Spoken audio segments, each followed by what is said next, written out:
So before this video starts, I would like to mention that since this video is about this sub-weapon in particular, I didn't exactly know what to call it. I know many people call it by its Japanese localization name, the line marker, though I do want to point out that here in America, it is called the angle shooter in-game.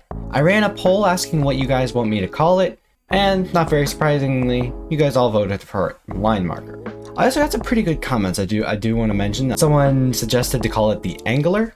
It's a pretty good fish pun name, and it keeps both names intact. I like it a lot. And then 3 people told me to call it Markiplier. Problem area is up here. All of this going on up here is what's causing me the most physical discomfort. This area is not good either. I hate this, but I'm mainly worried about this.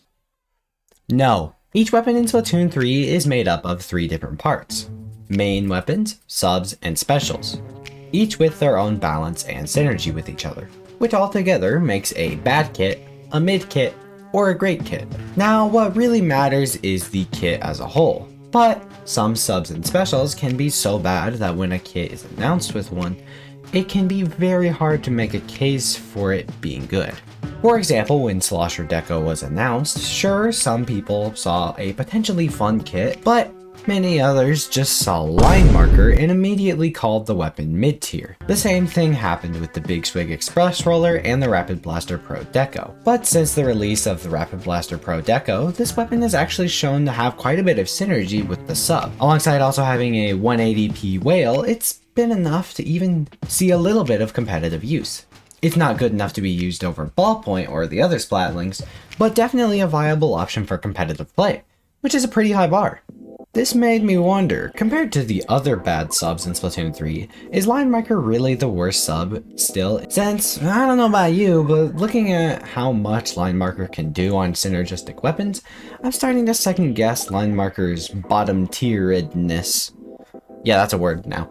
Now, what are the other bad subs, you might be asking? Obviously, none of the bombs, and also not Splash Ball, Beacon, or Ink Mine, since all of these subs are really good on select weapons. And I'm also going to leave out Sprinkler, Point Sensor, and Curling Bomb, since while they are pretty lackluster subs, I do think some weapons genuinely really like to have these, like Dynamo and X-Flosher. Do they want these subs more than Burst Bomb, Torpedo, or Fizzy Bomb? Probably not, but they work. Leaving the one, the only, the formerly broken Disruptor, Toxic Mist, which is definitely in competition to be the worst sub in the game. Now let's list the positive and negatives of these 2 subs, so that way we can get the idea of the quality of these 2 subs. Line marker, the subject of this video, get what I did there.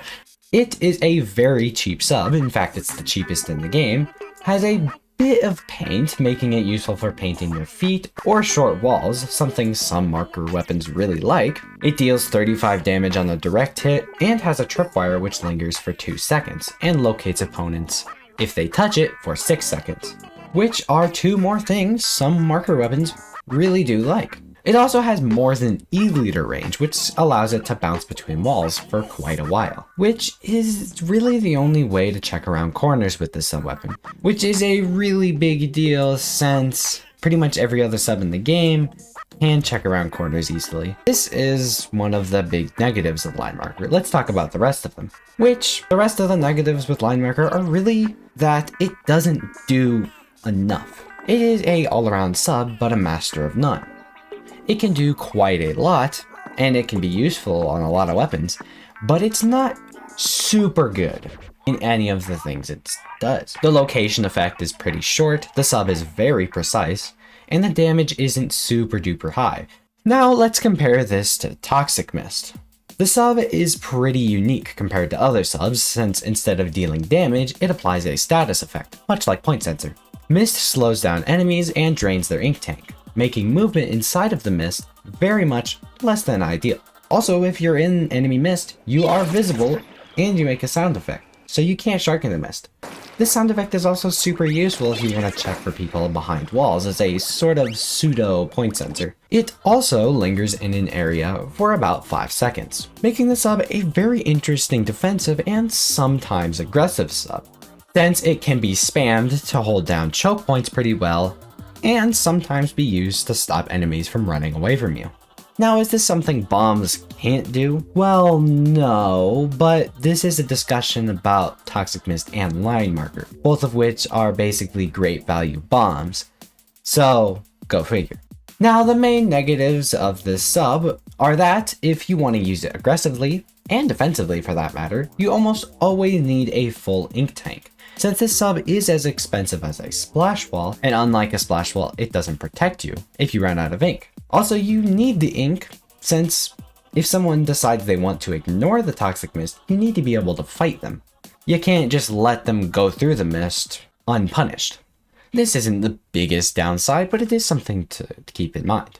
And also, besides just not having the ink to punish a player for being in the mist, if your Toxic Mist is placed somewhere that isn't very helpful, that isn't placed in a great spot, or if you throw it outside of your range, or just during a time where it would be better to be just firing your main gun, it's not going to do much.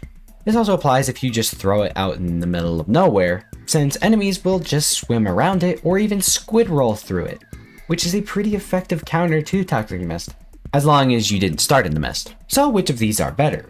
One has all around pretty useful utility, yet weak stats all around, and it also lacks some basic sub-weapon things like checking behind cover easily. And the other is while not the best defensive sub, it can be used pretty well in certain circumstances for good support, defensive, and aggressive plays. And while I think both can drag down certain weapons quite a lot, like the Splattershot Pro and the Tri-Slosher, in the end, I still think Toxic Mist is better than Line Marker. Yes, both have their uses and can be pretty useful, but I just think Toxic Mist is more consistently useful. Now, of course, even though these are arguably the two worst subs in the game, they still have quite a lot they can do. So just because you have Line Marker or Toxic Mist on a weapon you play, don't sweat it. In my opinion, these are some of the most fun subs to learn in the entire game if you ask me. So, who really cares if they're bad? Now, I would love to hear your thoughts about these two subs in the comments, but with that said, thank you guys so much for watching all the way to the end. My name is CATLOAFMAN, and I will see you in the next one.